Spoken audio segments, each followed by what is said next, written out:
I used to do lots of things.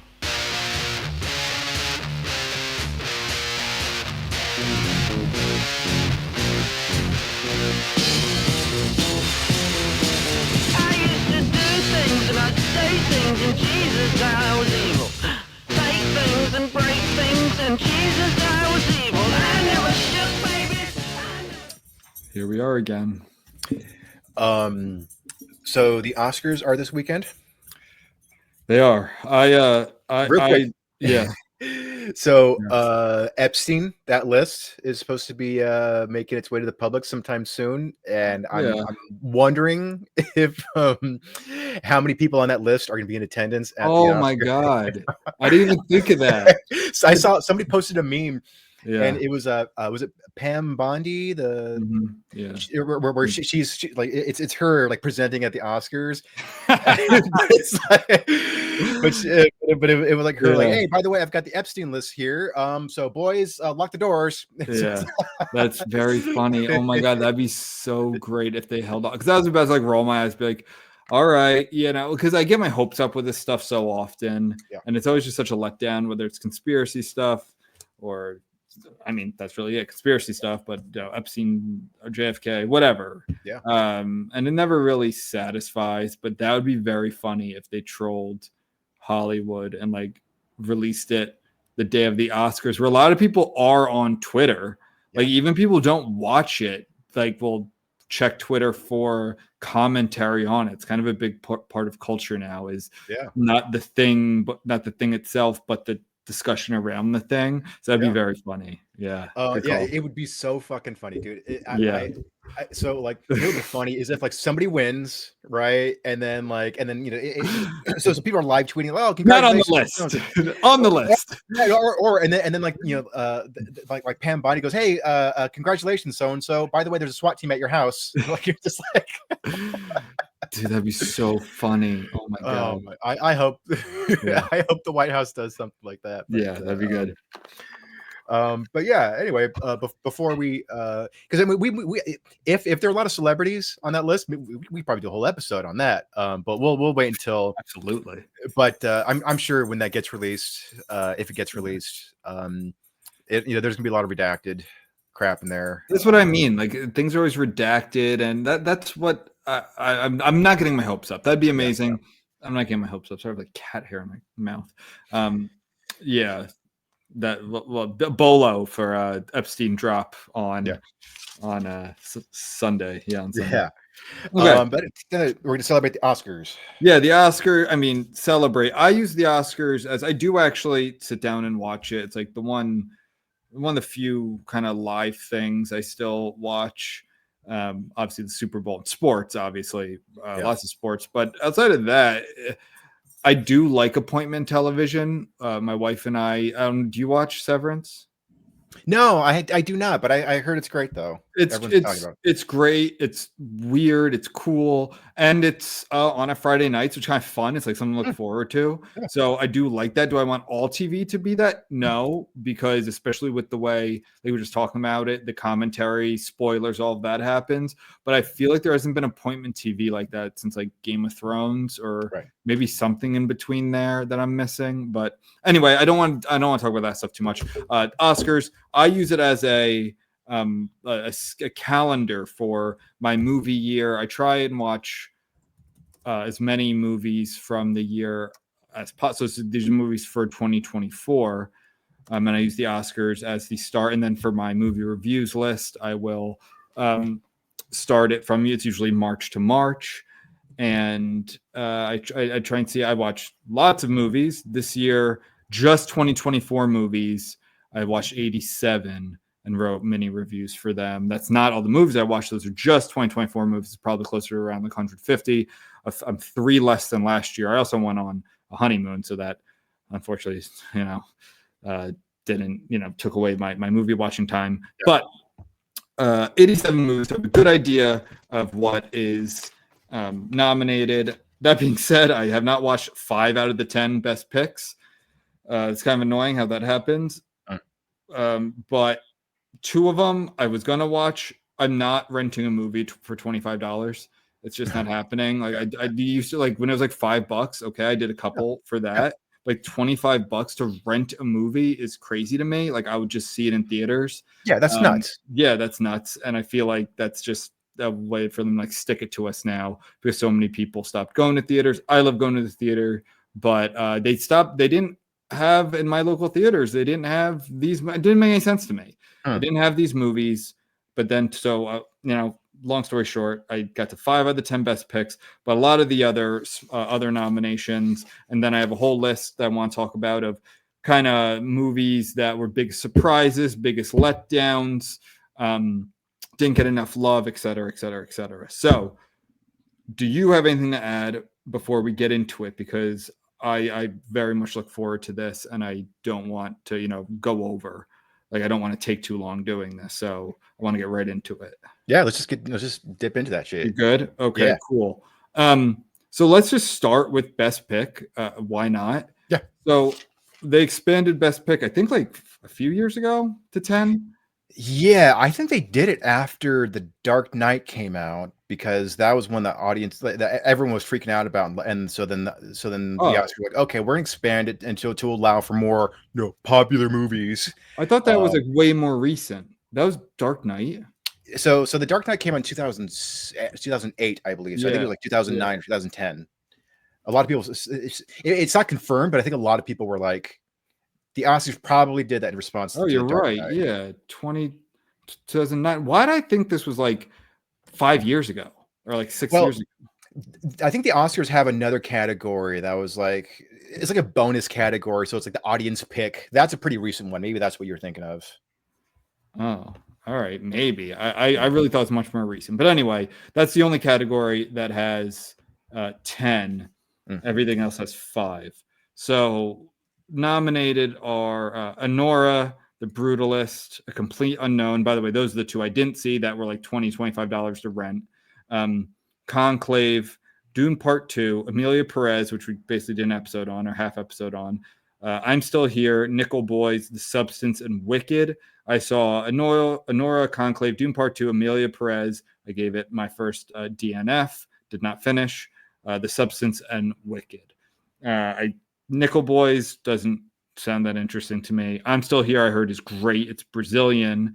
I've heard it's fantastic. A Complete Unknown is supposed to be great. And The Brutalist is probably right now the front runner, I believe. I think I checked the odds recently. That also has the most like Oscars-y feel to it. It's very long. It's a period piece. But I didn't see it, so we won't spend. Did you see any of these, by the way? Let's see here. No, but I saw the first Dune. So I think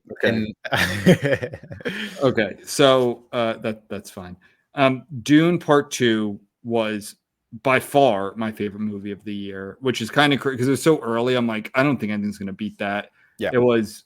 I don't remember if because this was like back in April, March, May, like a while ago. I give it a 98. I thought it was just incredible. It's just to me, it's just like why you go to see movies was Dune Part 2. I think it's much better even than the first one. I loved it because it had all the big, interesting story, the music, the sound, the costumes, but it's also not a Marvel movie or like superhero movie. Right. I'd say maybe it's that adjacent, but it's like more adult. And I just love Dune. I love the look. I love the lore of it. So, I mean, I've talked the movie up all year. Yeah. It was incredible. Well, the first one was good. So I'm sure the second one, it's made by the same cast and crew and everything. So I'm sure. And director, Villeneuve. And Villeneuve did not get a lot of love for Dune 2, which is weird. I mean, he got best pick. Did he even get directing? I don't think so. But same thing happened though. I wonder if this is gonna. The same thing happened with the Lord of the Rings trilogy, because the first one got nominated for a lot of the top ones, including directing, and it didn't win the top ones. And the second one got nominated for like best picture, I think, but it didn't get nominated for best director. But the third one swept. It got it got everything. Yeah, so I wonder because they're doing a third one. So they're probably like, he's probably knocking it out of the park with the third one. We'll just save the Oscars for that. I don't know, man. If he can even come close to 2. That'd be incredible. Yeah, directing, he's not nominated. It's Sean Baker for Nora, Brady Corbett for The Brutalist. I don't know if I'm saying that right. James Mangold for Complete Unknown, Jacques Audiard for Emilia Pérez, and Coralie Fargier. That's how you pronounce her name, for The Substance. Okay, at the other end of the spectrum, Emilia Pérez. I don't want to spend too much time on this movie. It's comically, I don't want to say comically bad because it's not fun. Like, The Room is comically bad. Yeah. This is just bad. It's awful. It somehow pissed off everyone, like even lefties, liberals hate. Like, this movie is god awful. It felt like a spoof, and it shouldn't. The fact that it's even nominated for anything, I think that's the most nominations even, is a complete joke. Yeah. Apparently there's a bunch of controversy over the main trans actor. Yeah. Like, controversy coming from the left. She had a bunch of racist stuff. I don't know. I don't care. This movie's awful. Yeah. Don't, even if it's on, even though it's on Netflix, you watch it for free. Don't, because it's terrible. So real quick about that though. So I have not watched the movie. I did watch a couple of there are a few more sort of like sarcastic movie review channels I watch on YouTube. One of them was called I think it's just called The Movie Cynic. And he did a hilarious thing on it. But yeah, it was because I know you didn't finish it, and from what I understand, it just got worse and worse and worse. It just seems like all the main characters you were supposed to care about are just morally bankrupt. But the movie just tries so fucking hard to get you to care about these characters. Yeah. I'm still thinking of the line where, like, the boy hugs her, not knowing that was his father, and he says some line about, like, you smell like tequila and avocado or something, or like, I'm like, holy fuck, that sound that is so I'm like, I don't know. It's just awful. Real quick, and it ends with that character. So, start off as a male, like, crime lord, he's done all this horrible shit. Then he transitions to she, and there's all this ups and downs stuff. And then at the end of the movie, she, just to make sure that you know that she's reformed, like, she becomes like a spokesperson, like an activist for an organization that that focuses on finding people who have been, like, kidnapped by the cartel. And then she's like giving press conferences and being celebrated, and it's like, but this person's done, they should probably be in jail for the things that they've done. They transition, they're celebrating, they become an activist, and all of a sudden that just absolves them of all the horrible things they've done. That's all it takes. Even like Mexicans hate it. It wasn't, by the way, it was like not made in Mexico. I don't think it has many Mexican actors. It's not directed by Mexicans, so it's awful. I want to move on from it because we, like, 4 episodes ago, we talked about it. And get it fixed over there. All right, Anora.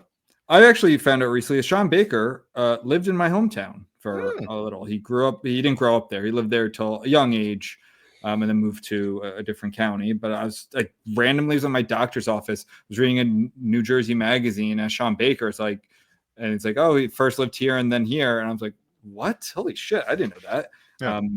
So anyway, I say that because he's the director for Anora.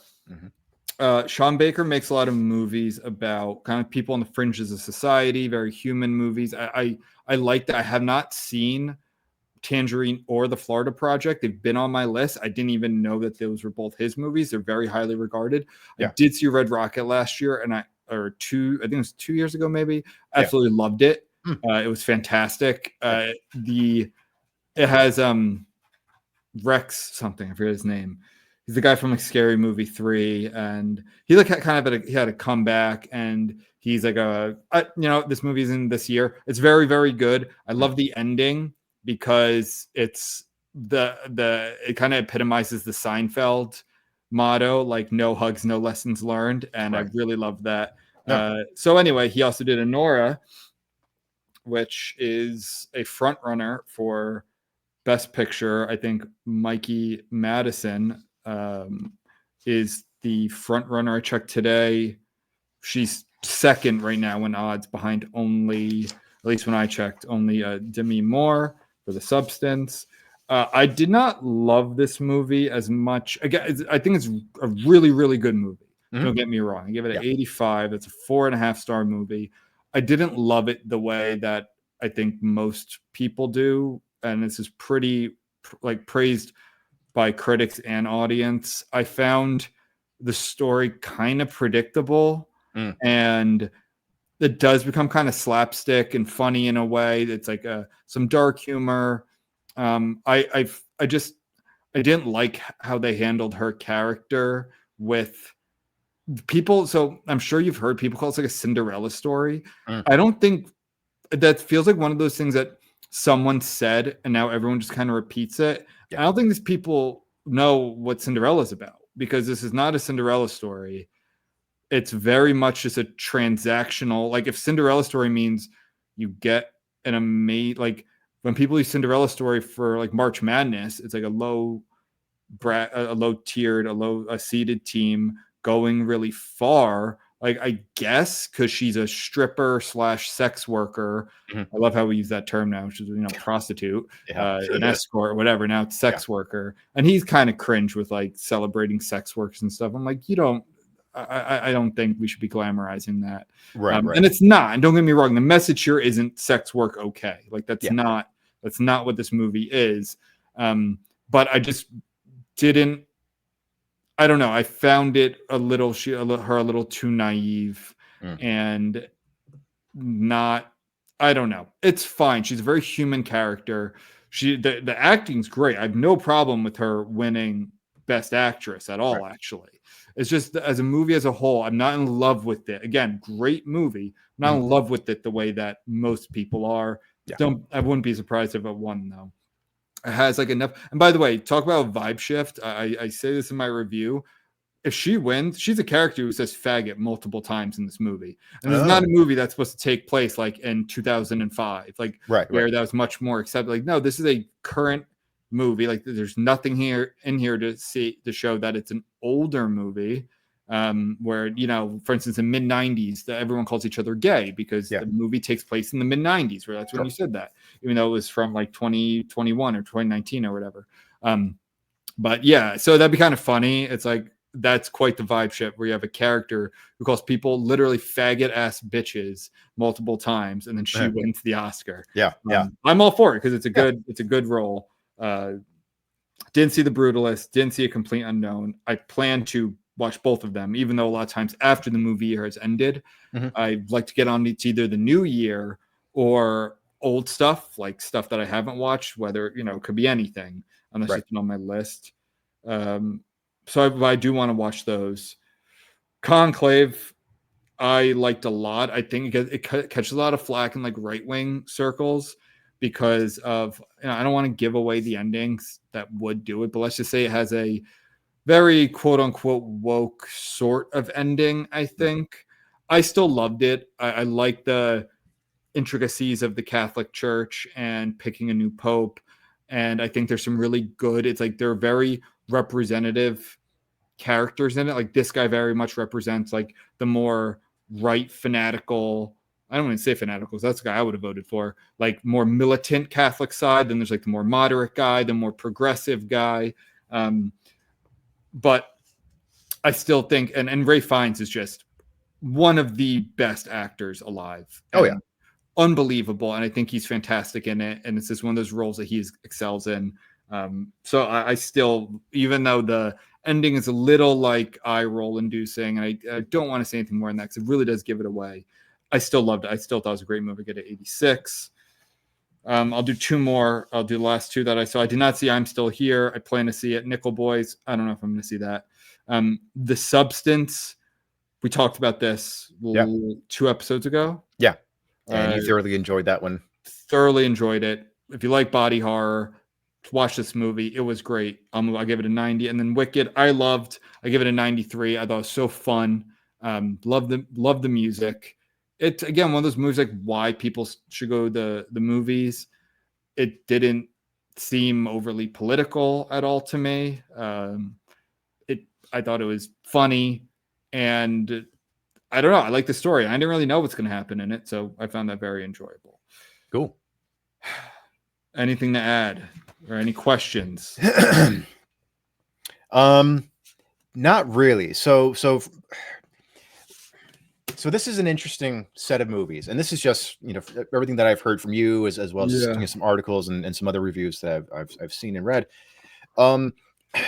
It seems like Hollywood's trying to do this thing where they're trying to balance popular movies, sort of crowd pleasing movies, so like Dune and Wicked, and then also trying to go for like the more like the smaller art house films.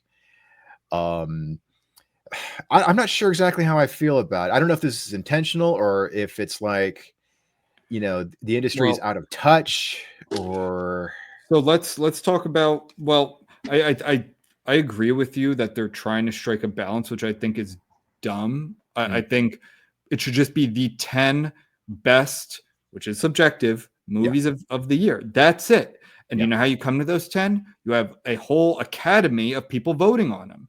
And that's what it should be. And as someone who, rates movies and writes about them, like, it is totally subjective. It's totally like, well, what makes something the best? It's a mix of, it's the direction, it's the dialogue, it's the story, it's special effects. It could be practical effect. Like, all these things play into it. And of course, there are like, people hate some of the most popular movies. People will defend some great movie, or some bad movies, like the consensus is. That's all the fun of it. That's the fun of art in general. So I don't think you should put your thumb on the scale in any way. If all 10 movies happen to be about indigenous trans sex workers, that's fine. Right. I'm okay with that if they are actually the 10 best movies. Right. Emilia Pérez is the worst movie I saw out of 87 movies from 2024. I'm not exaggerating. I'm not saying that to be funny. I saw some bad movies, and I will talk about them. That is the worst movie that I saw. That might be the worst. That's the worst movie I think I've seen since I started reviewing movies like 5-6 years ago. Yeah. It is so bad, I couldn't watch it. And I sat through bad movies. Yeah. So you're right. In fact, like, I don't believe, honestly, that the Academy, if they did what I'm saying, as in these people are supposed to be, that in the end, the Academy Awards are an industry award show, right? Yeah. So these are people these aren't average Joes. These are, no pun intended. Yeah. These are people who have insight in many different ways, many different facets of the movie industry, of filmmaking, and they should be able to come to some sort of consensus. And again, they're not like talking this out. This isn't like seeding the college football playoff. There should just be a system, a point system or something for them picking it. And I don't honestly believe that these people would pick Emilia Pérez if you're basing it off of merit. I just don't believe it. Like, there, these other movies I get. Like, I totally get the other ones. Sure. Emilia Pérez proves that there's a huge, big, fat thumb on the scale. And that does annoy me. And I don't know, like, I'm going to use the Oscars still as my benchmark for the movie year and all of that, but I don't know if I'm going to be watching if Emilia Pérez does very good. My prediction is, I don't think it's going to win Best Picture. I don't think it's going to win. The trans actor's not going to win, but I think they might give it to like the other woman who has an award, like maybe supporting. She might be. Oh yeah, Zoe Saldana or something. Yeah, like they might do that. Yeah, but I don't know. She kind of threw her under the bus. Zoe Saldana. She kind of threw the trans actress under the bus when she was asked about it. So when they were doing press about it, and then so like the offensive tweets came out. So then the trans actress, she stopped doing publicity for a bit. She kind of backed away from that. And then somebody asked Zoe Saldana. So how do you feel about your co-star's tweets? And then she goes, I don't really know much about it, but I will say that there's no place for bigotry and hatred in our society. Who is she being offensive to? What? I don't even know. I don't care enough. Yeah, she said some like sort of offensive stuff about Muslims and Black Lives Matter, I think. Oh, it's probably stuff we would agree with. Probably. Yeah. But is actually like 70% of America agrees with wholeheartedly. But maybe not. I don't know. I don't want to say that. Maybe it was like actually super offensive. and not like legit criticisms. I honestly don't know because I hate this movie so much that even though it was getting criticized, I didn't want to engage anymore with it.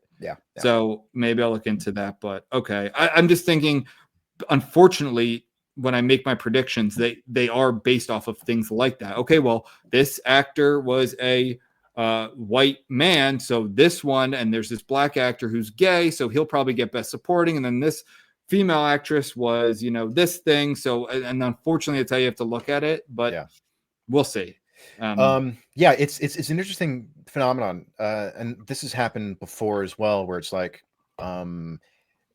the Oscars will release their nominations, and then there might be a controversy surrounding somebody or some movie, and then that changes the people who are voting, like when they make their final votes for who's actually going to win.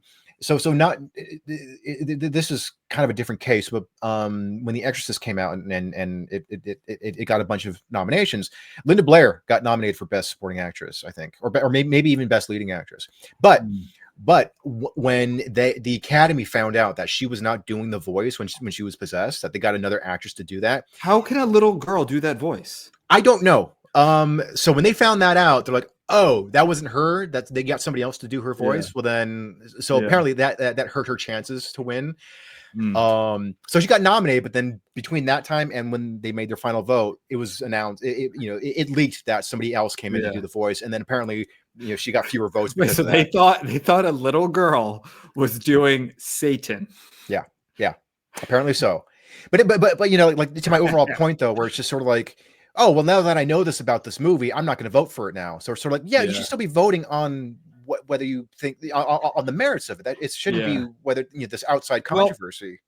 Well, I mean, I think I agree, but at the same time, it's like, okay, so I'm glad you bring that up, because let's talk Nosferatu, right? Yeah, that's nominated for a bunch of different categories, not Best Pick, but other ones. Right here, I'm looking at production design. I believe, did Eggers get directing? No. He did not. Oh. Okay. Well, anyway, it has, what is this one? It has costume design, because of some of these smaller ones. But anyway, I appreciated more. So Count Orlok's voice in that is Bill Skarsgård does Count Orlok, who is, I did this with my wife. I want to do the meme where like she asked me, hey, what's Nosferatu about? And I like had to sit her down and tell her all the differences, like Nosferatu versus Dracula, and the differences and the lawsuit and all of that. But I listened to a podcast after, because I like to do that. Like I listened to a movie podcast after I watched the movie to see the review, and I learned Bill Skarsgård did the voice all himself. Yeah, and I was he trained for it too. Yeah, like that to me does merit a better review. Like I think higher of that movie because he did that voice. By the way, I like Bill Skarsgård a lot. I love him in It. I think he's fantastic. He was in a couple stinkers this year, so I was really happy to see this movie do well. I mean, not as well as I think people want it to. I thought it was great, but I give it 87. His performance is excellent.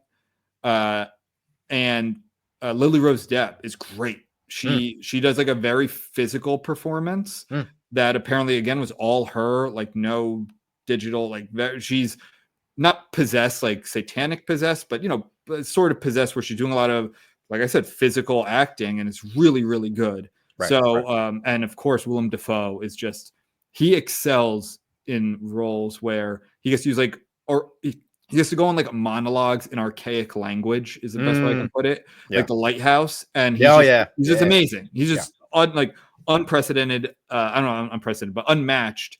Like he's just the guy to do those kind of roles. And he plays not Van Helsing, but the Van Helsing character, because it's not Van Helsing, because it's Nosferatu, not Dracula. But so I guess if someone was like, well, I think, but for The Exorcist, I would never even imagine that Linda Blair was doing that voice. That would have been like, okay, I love this movie. And then I found out she did do the voice. Oh my God, it's like the greatest performance ever. But I would never think, like, what idiot who's voting in the Academy Awards would think that? That's just bizarre to me. Well, I think people back then were, because that movie did win, I think, for best sound or best sound editing or both. So I mean, nowadays it's dated. I mean, it's still decent, but you when you watch the movie, you can tell like the dialogue does not quite sync up with her lips. You're right. Yes. So, but back then, I mean, that was such a new thing. I think they were so blown away by the idea of a young girl emitting this, deep satanic voice. They didn't know how to process it. I mean, because there's nothing that you can kind of like use to like, if a movie like that came out today, you'd be like, oh, I've seen The Exorcist. I know how they do that. But back then, it's just sort of like, what do you reference that's that by? like well, so an exorcism movie, I know we're getting a little off topic here, but that's fine. I'm always down for exorcism talk. Have you seen God, I've seen so many exorcism movies and I forget which one's which. The one is I think it's Exorcism of Emily Rose. Oh, is that like is also like part legal drama? Maybe. I can't remember. I know that's part of The Conjuring, The Devil Made Me Do It, which is not a legal drama. That's very much a bait and switch. Right. It might be. I can't remember exactly. But it's the actress is something Carpenter. I forget. She's the sister from Dexter, the show. And Jennifer Carpenter, yeah.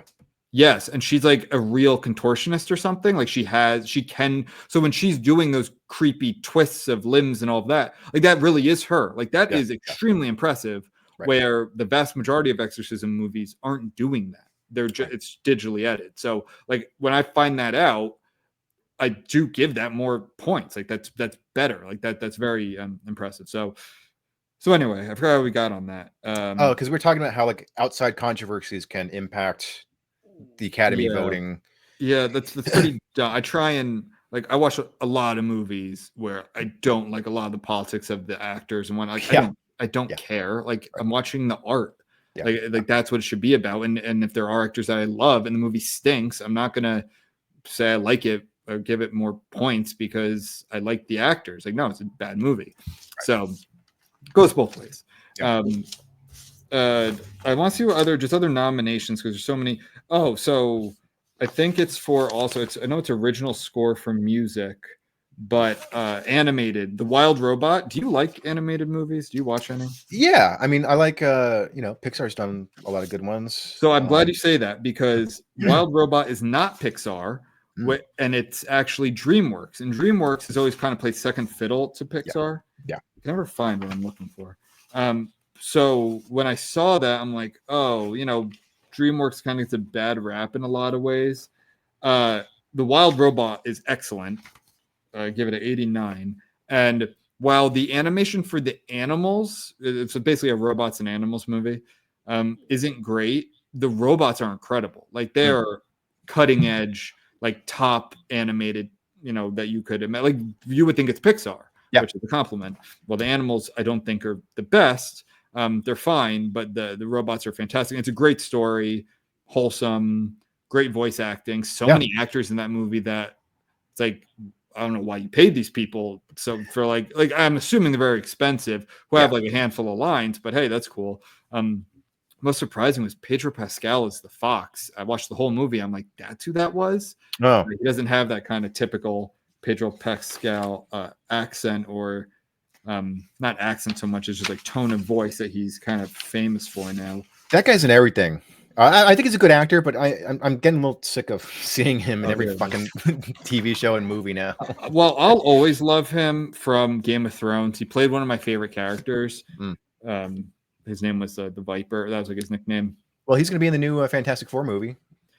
Oh, he's like the next. I feel like he's not the same as Oscar Isaac because I think Oscar Isaac is younger and much more of like a sex symbol, but Pedro Pascal is like the new darling. Yeah. I think because of that show, is it The Last of Us or Last of Us, and he's also in The Mandalorian. Right. It's like that's the typical trajectory is, a Star Wars thing. And then what'd you just say he's going to be in?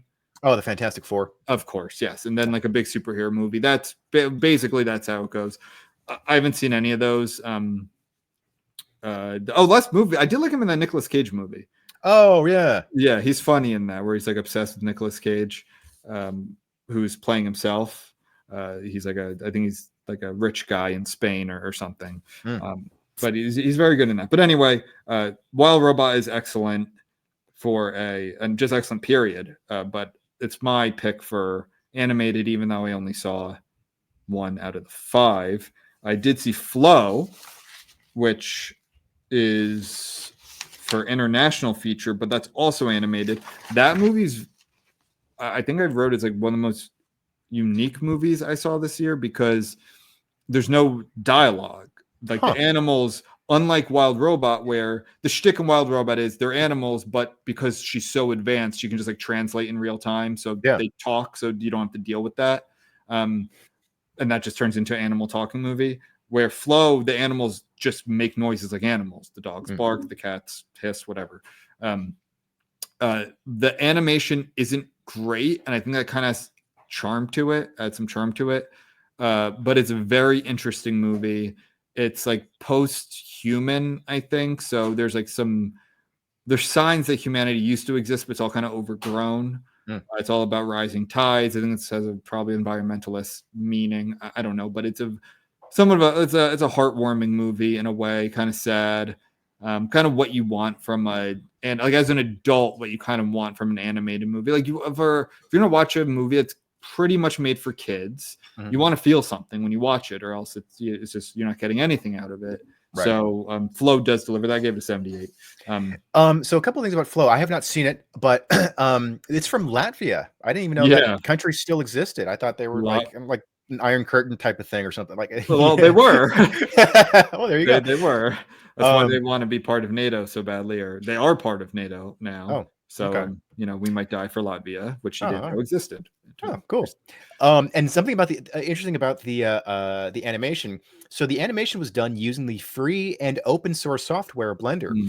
So I don't know a whole lot about animation software. The only reason I do know what I do know is from that YouTube show that you've seen when you come here. It's VFX Artists React.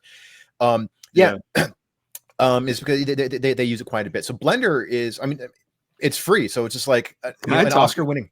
Can I talk about that? Like when I was at your house the first time and we were watching those movies, I felt like not those movies, those clips of like how this stuff happens and what you can do with VR.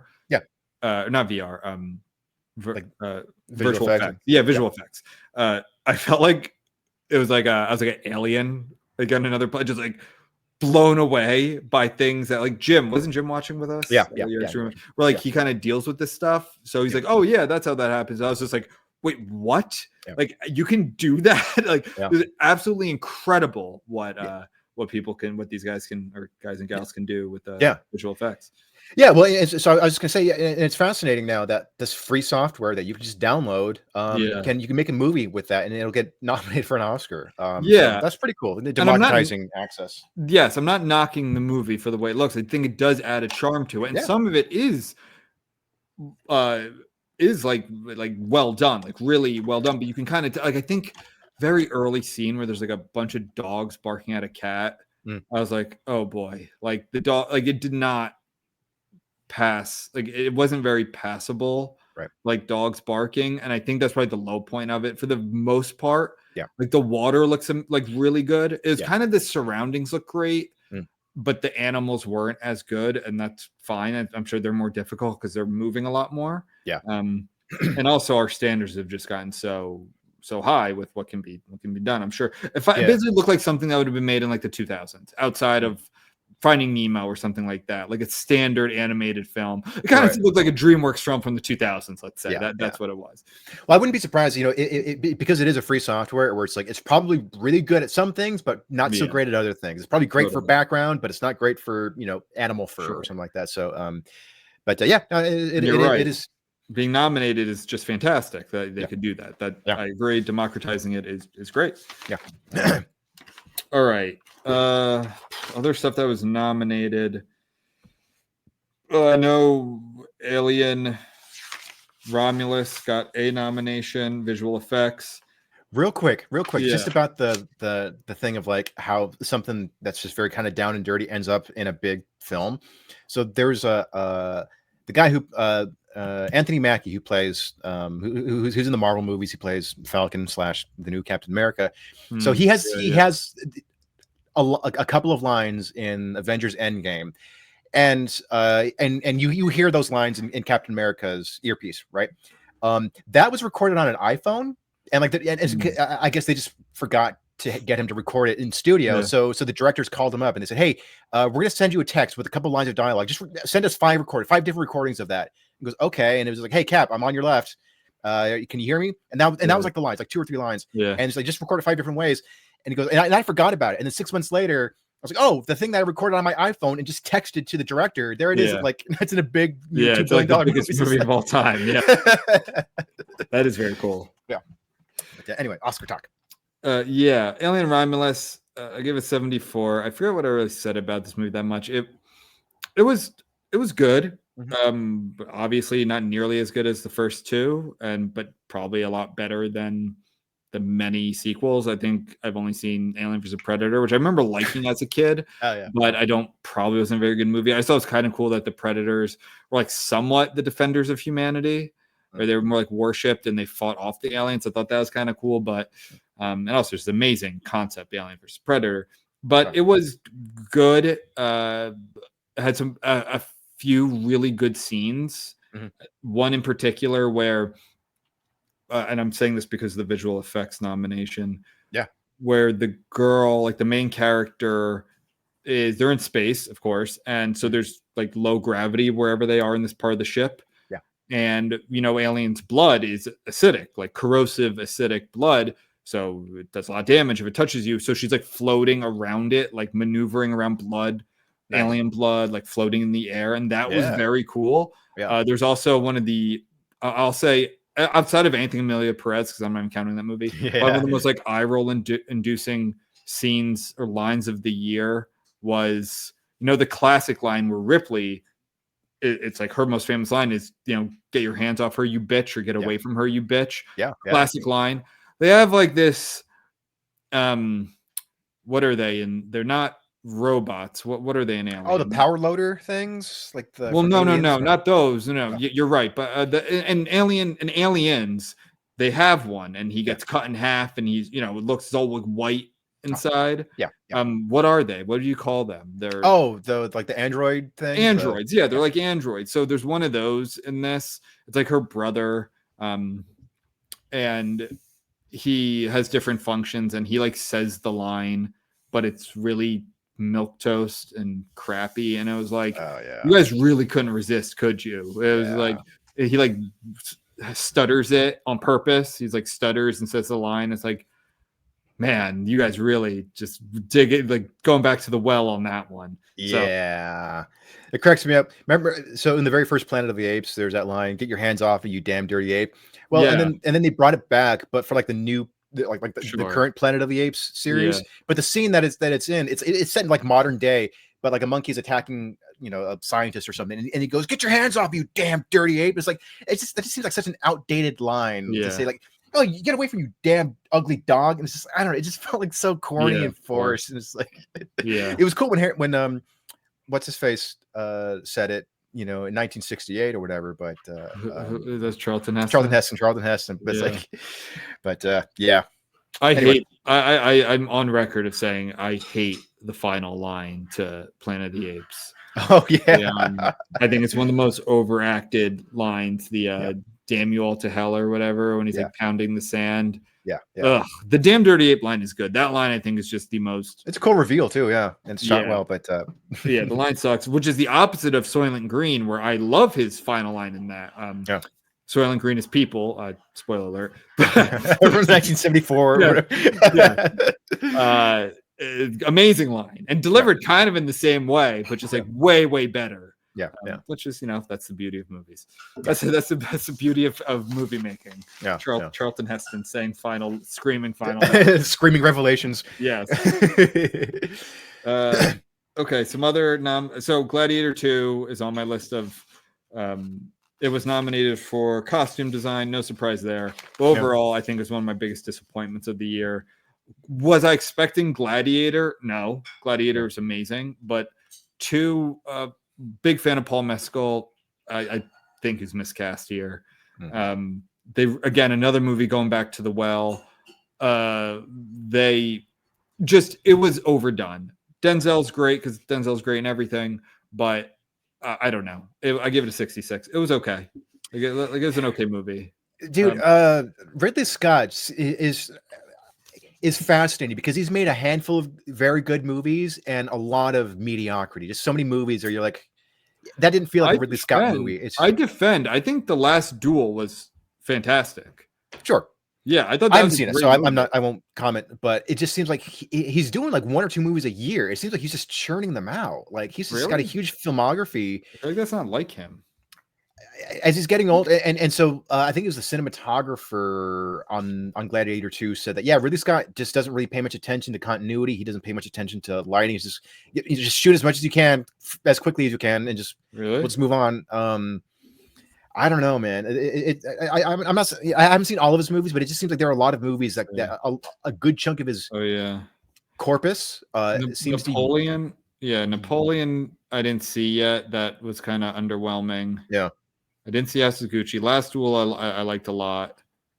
Didn't see Alien. Oh, so he didn't do Alien Romulus. No, right. I think he produced it, but right. Exos. Prometheus was not. I think some people. I think Prometheus is kind of having a somewhat of a comeback, as in like people saying they like it now. I don't think I ever saw it. I saw it and I did not like it. No. Yes, really, we're back in the 2000s where Kingdom of Heaven, and then we'll move on. So we get back to Kingdom of Heaven is one of those movies where the theatrical cut is not very good, even though it's iconic in some ways. Yeah. A lot of us on let's say Crusades Twitter like a lot of the cuts from it, but it as a movie, it's very, and like there's this guy who like a historian who talks about movies and like the ones he loves, and he's like, this obviously very one-sided, it's very politically correct, but if you look at the director's cut, which is really Scott, like it's a much better movie.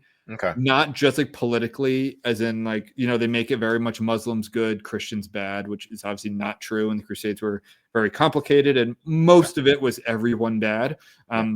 Definitely was not one-sided at all. Right. And but just from a storytelling and like plot perspective, the director's cut, and I have seen it, and it is much better. Like it actually makes sense where a lot of the theatrical cut doesn't. Anyway, so if you're gonna watch it, watch that one. I want to see if there's any more nominees that I didn't discuss. Oh, Kieran Culkin in A Real Pain. This movie, Kieran Culkin's great. Yeah, big fan of him. This movie, so he got a supporting actor, which good, I guess. Like, I'm sure I would have picked someone else, but he is the best part of that movie. A Real Pain. I don't know if I said that. That's the movie name. Yeah. It's called Original Screenplay.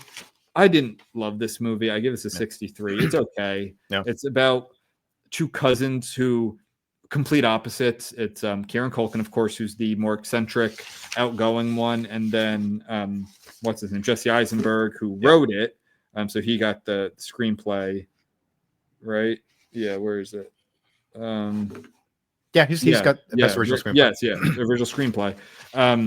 They go to Poland to do like I'm not saying this jokingly, like a Jewish tour, because they're Jewish, their cousins, and their grandmother passed away, and she like left the money to go do this, like see where we're from, right? See where we come from in Poland. And of course, it's obviously going to be very sad. It's Poland, and it's that generation, so there's a lot of Holocaust stuff.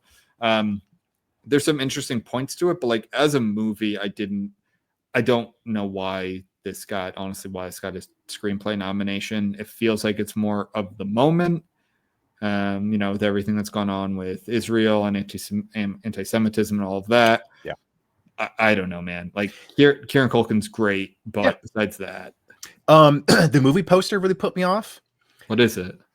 It's the two brothers, and they're standing like cousins, cousins, and then it has like the title in like a very plain font. It feels very much like a sort of 2000s, like late 2000s, early 2010s, sort of like indie, quirky, mumblecore. Yeah, the thing is that I like those movies. Like I like some of them, but there's something very like we're all just a bunch of like Wes Anderson knockoffs sort of thing. I watched the epitome of that last night, and it's definitely a mumblecore movie, but it's from 2024. It's called oh god, it's like I'm feeling that the time for changing something it's something like that. Some really long title. Oh god. Yeah. And it was actually pretty good. It's about this girl who's like she does feel like a Lena Dunham knockoff in a way. Right. Less, but it's like very much just awkward pauses.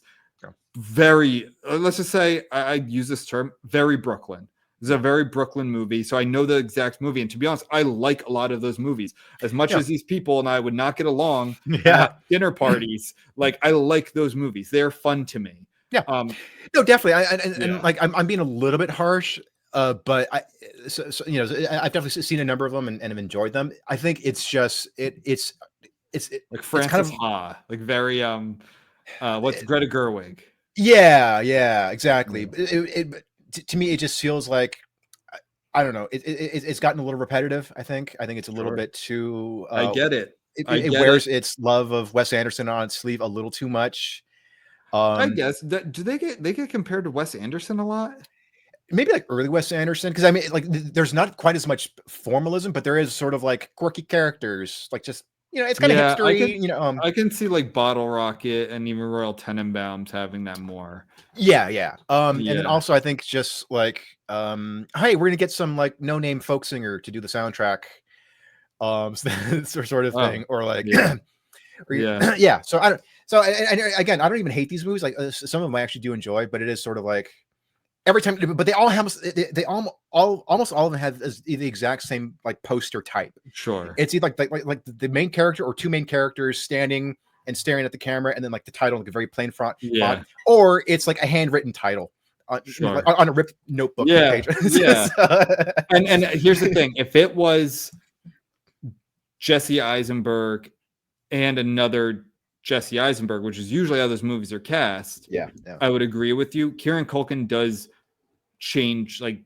inject a vivaciousness into it. Okay, that is like, this is not a mumblecore movie. I would not call a Real Pin a mumblecore movie, but it's not that great either. Like it's good. Like again, 63 is a 3.5-star movie on my scale. It's an okay movie. Like it's okay.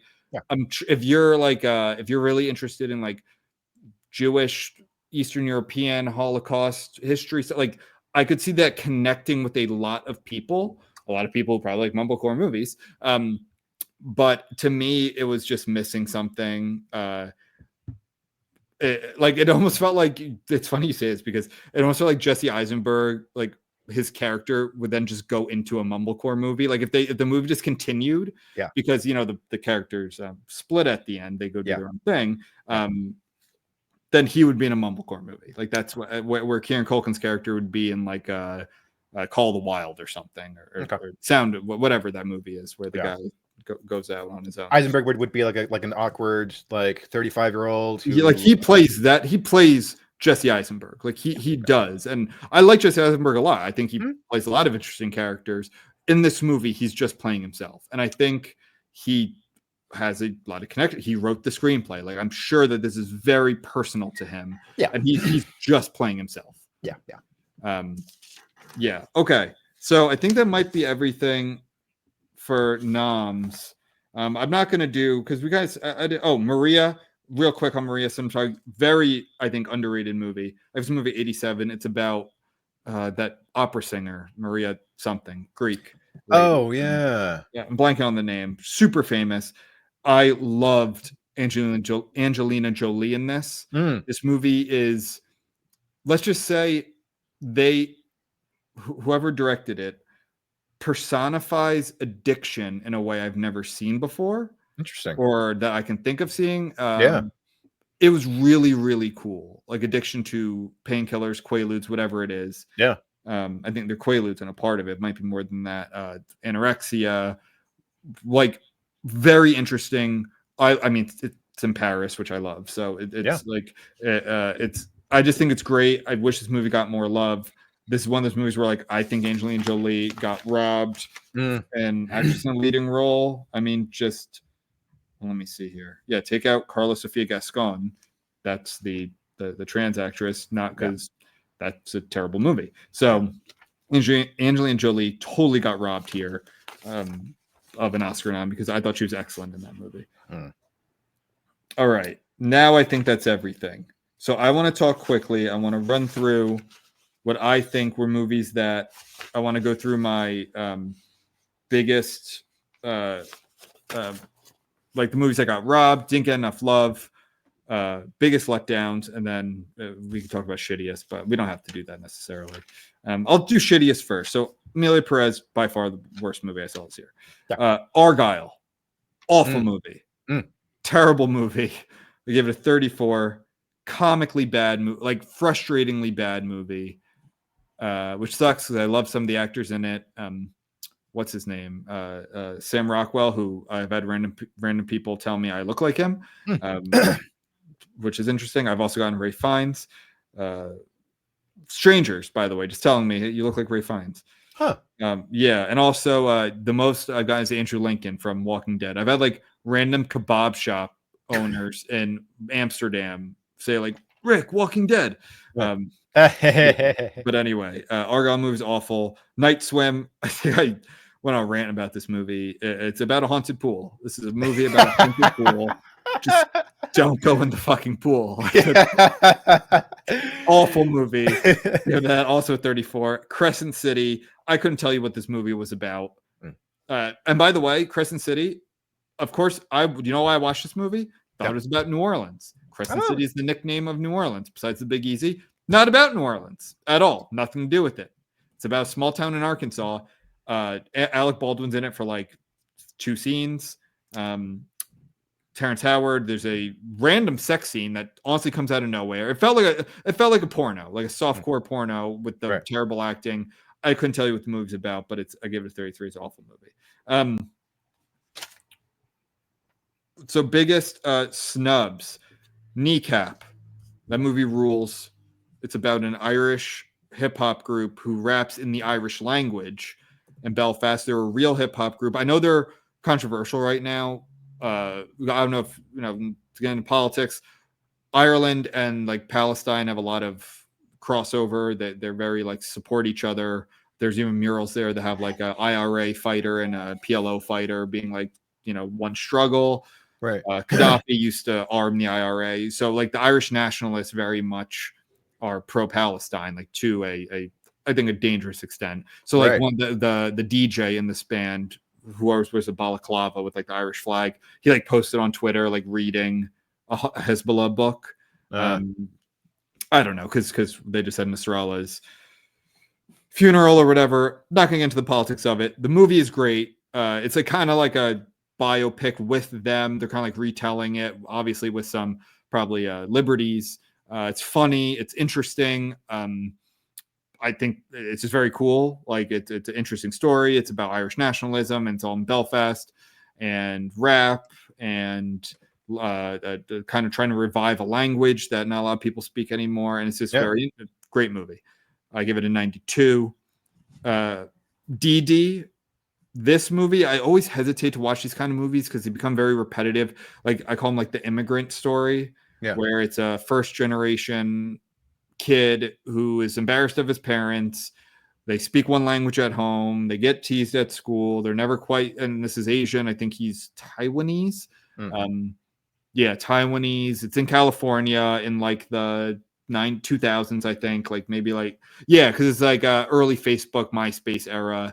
So it's like mid 2000s, late 2000s in like Fremont, California. Actually, where like you're from, like Bay Area, California.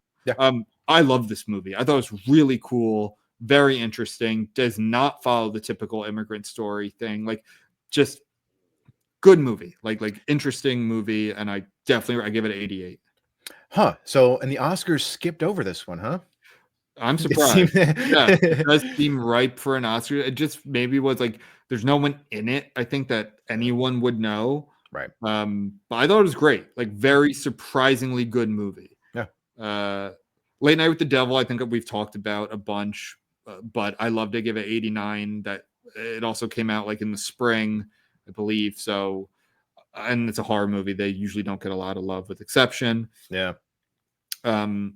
A Different Man. I watched this very recently. I loved this movie. So Sebastian Stan got nominated for an Oscar for portraying Trump in The Apprentice. I saw The Apprentice too. I give it a 76. Like it's a good movie. I think he does a very good Trump. That's not a caricature. That's like someone playing Trump. Story's interesting.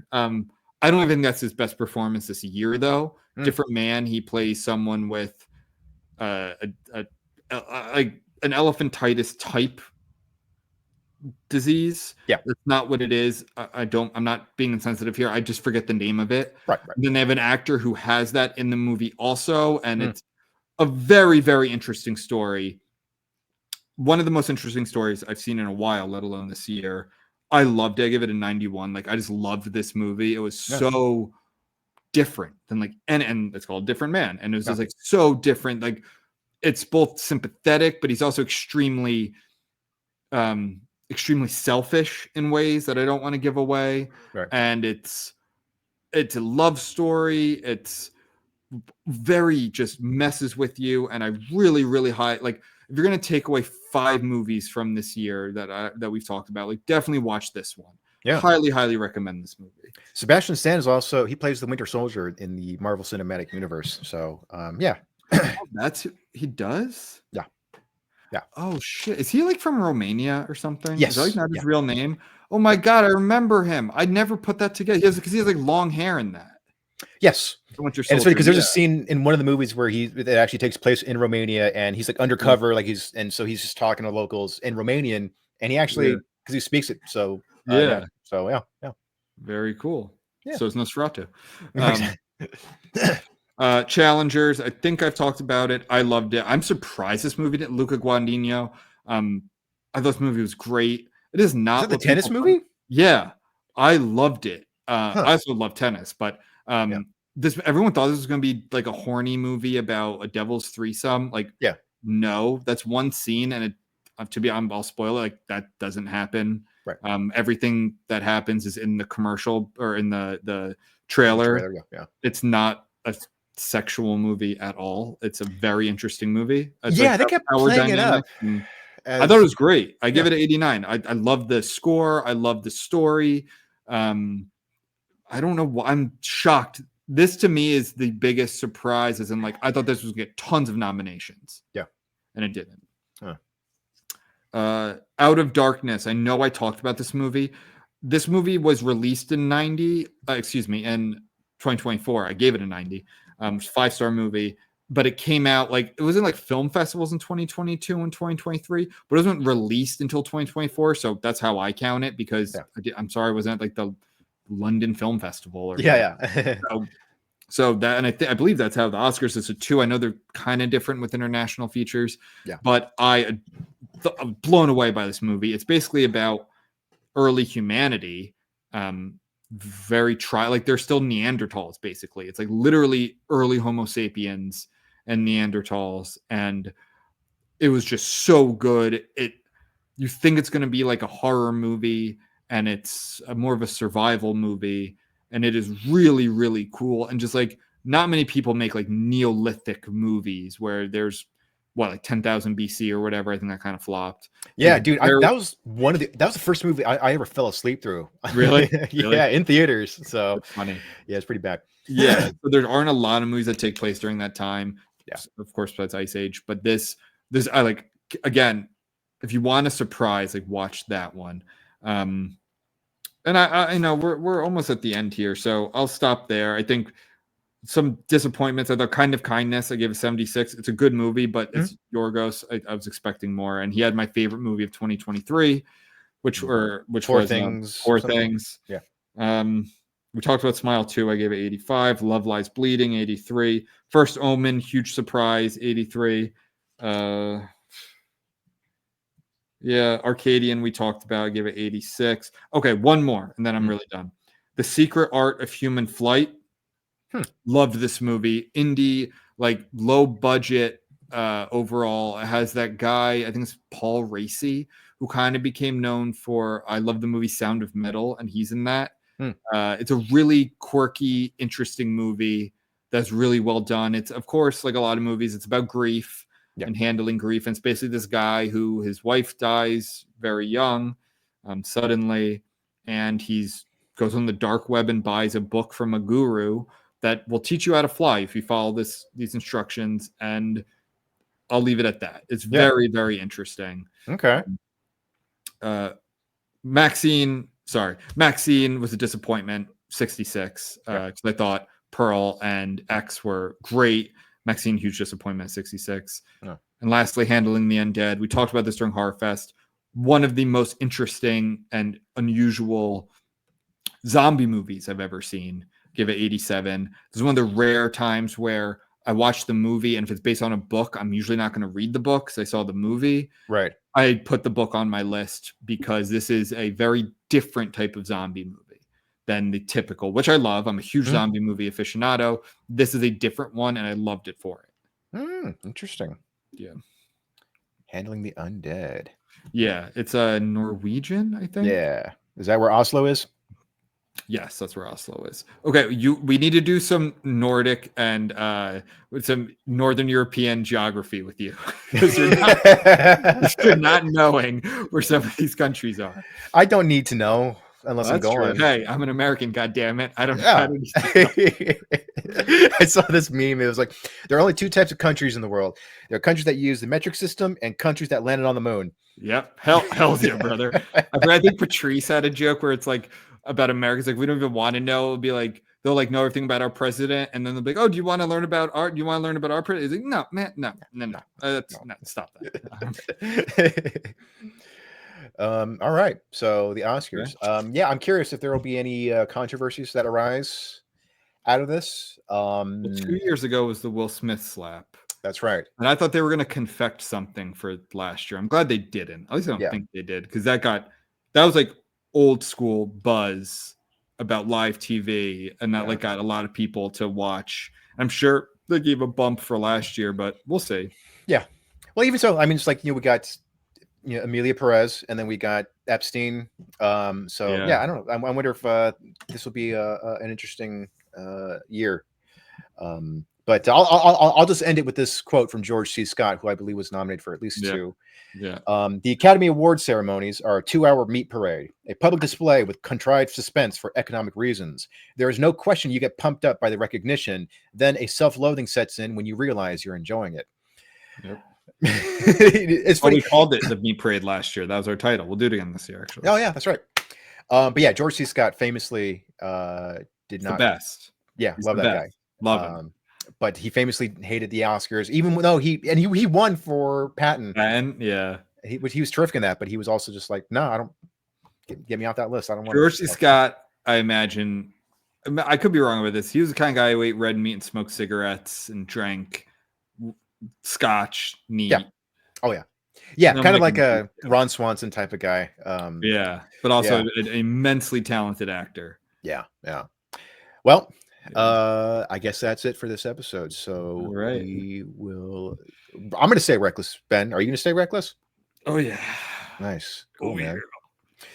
Well, in that case, audience, dear listeners, stay reckless and fight the crits. Yep. And until next time, enjoy the meat parade.